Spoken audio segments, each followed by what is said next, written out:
Greetings, everyone. My name is Kobina, and representing the XR Being the Change Affinity Network, which you may or may not have heard about, but as part of the fact that XR represents many, many, many different tendencies.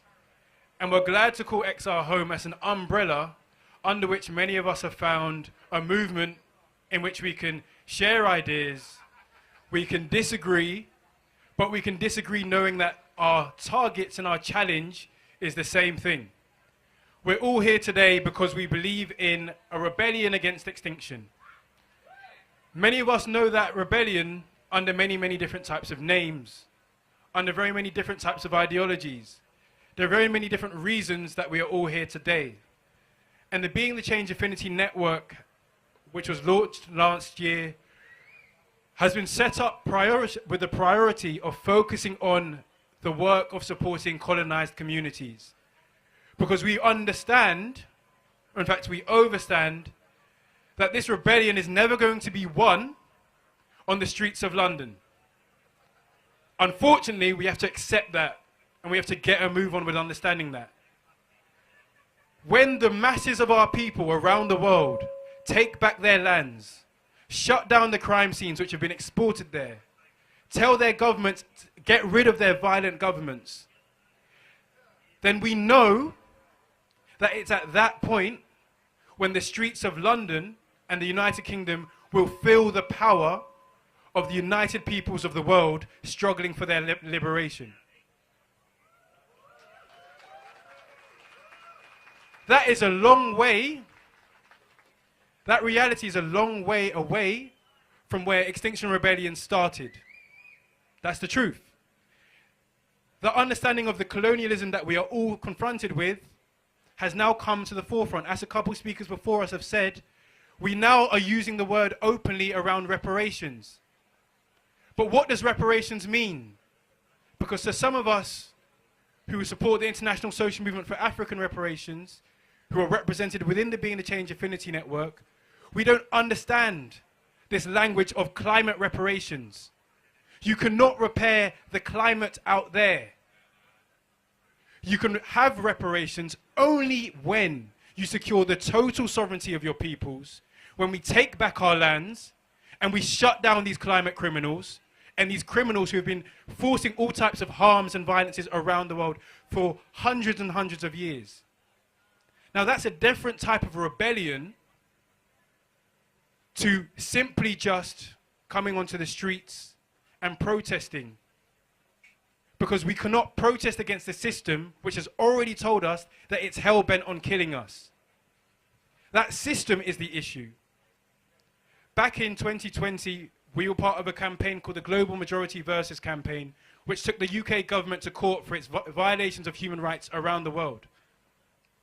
In 2021, the UK government responded by saying that any violations of your rights would be reasonably and objectively justified. Violations of the masses of people's rights around the world are reasonably and objectively justified by not only this fascist government, but its whole entire establishment. Colonized peoples of the world know that fact.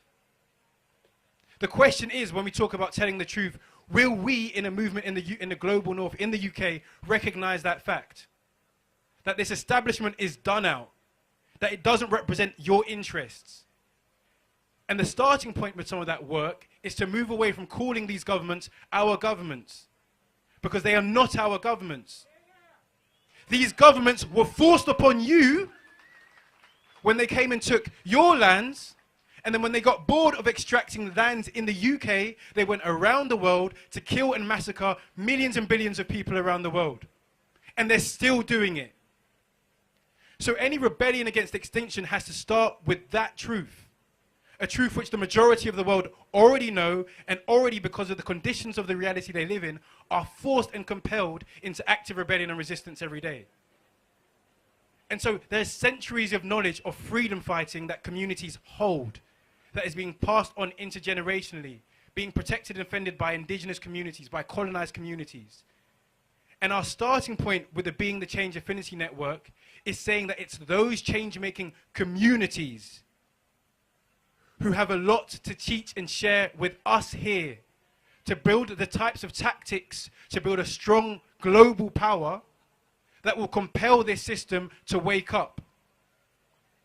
And we know that that is happening, whether our movements recognize it or not.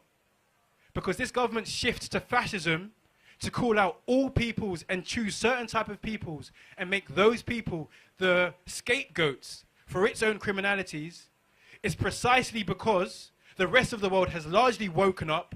They're giving up on the dollar. They're giving up on this false idea of debt, which they refuse to pay and they refuse to say is theirs. And they want their lands back, and they're going to take them back, whether the movements in the global north care or don't care. So the challenge that the Being the Change Affinity Network has been working around is to be, how do we make ourselves relevant to the masses of people who are doing what we simply cannot do? How do we make that part of our education system? Because 9 to 5, Monday to Friday, our young people are going into schools and being taught lies upon lies upon lies. Not just from history, but to geography, to science, to being told about the system that is not even going to exist for them in 5, 10, 15 years. So our starting point has been focusing on what we call an educational revolution. Because it is only when we have a revolution in how we think about how the world works, a revolution in understanding that education is about serving our communities, it's about building power, it's about taking our communities back, that we will have the infrastructure that will help us create the struggle and facilitate the struggle that is being waged all around the world.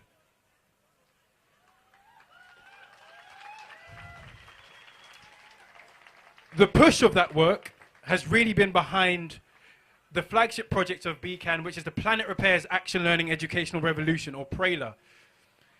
And the slow, painstaking work has to take our work of movement building seriously.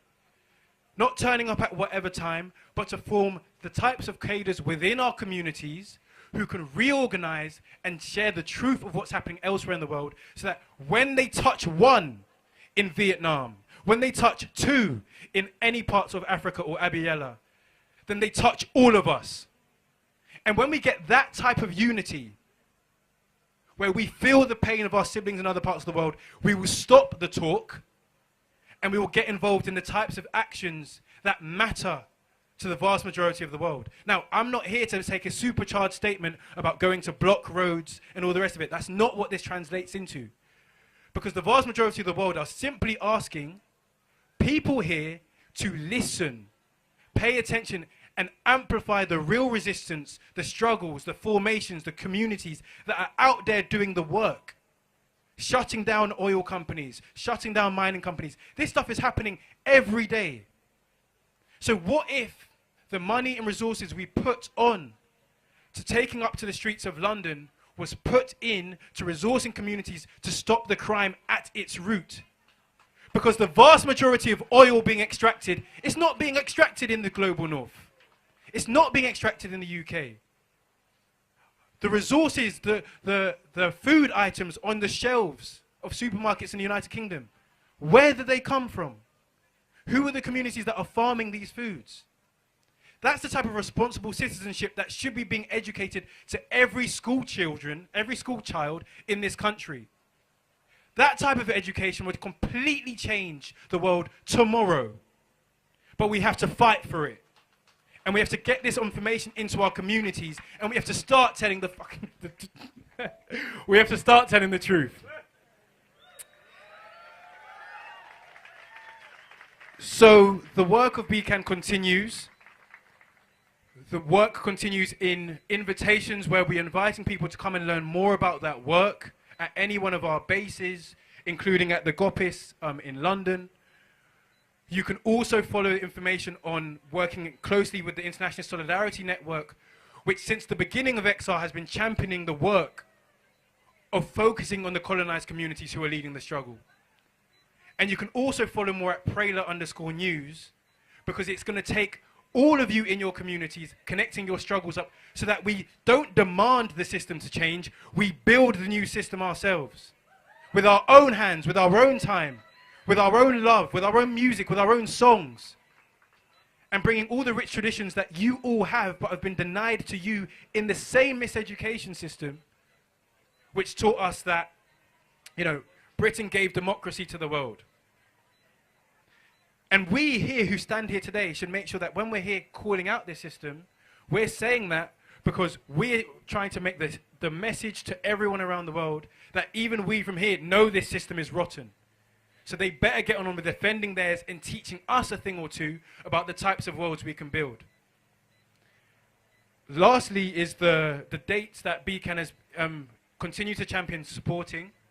And throughout the course of the year, these dates have been taken on the initiative of colonized communities around the world. And the very next one is April the 30th. April the 30th commemorates April the 30th, 1975, when the Vietnamese people sent the United States packing with the international solidarity power of millions of people around the world saying no more foreign interventions, no more military occupation of our lands. And when we're talking about stopping extractivism, stopping climate finance, why the hell are we not talking about the US military-industrial complex, which is the single biggest carbon emitter in the entire world? Why are we not talking about getting AFRICOM out of Africa? The United States has more than 30 military bases occupying our people's lands to this day. What type of environmental movement ignores that fact? What type of environmental movement are we building? These are the truths that have to be reconciled with, and these are the truths that we have to tell. Because if we don't build our movements on truth, we will live a future of lies, and that is what we'll be giving to the next generation. So you can join us in International Solidarity on April the 29th, where we'll be holding a Peace Lotus commemoration around the UK, where Prela Colsags in Stroud, Bristol, Leeds, Edinburgh, London, and if you want to hold your own, you can get involved too. But we will be in Windrush Square in Brixton, holding that space as a day to commemorate how peoples around the world came together in those moments to secure real wins. And when we unify that power, there is absolutely no reason why we will lose. So let's start talking about winning this rebellion.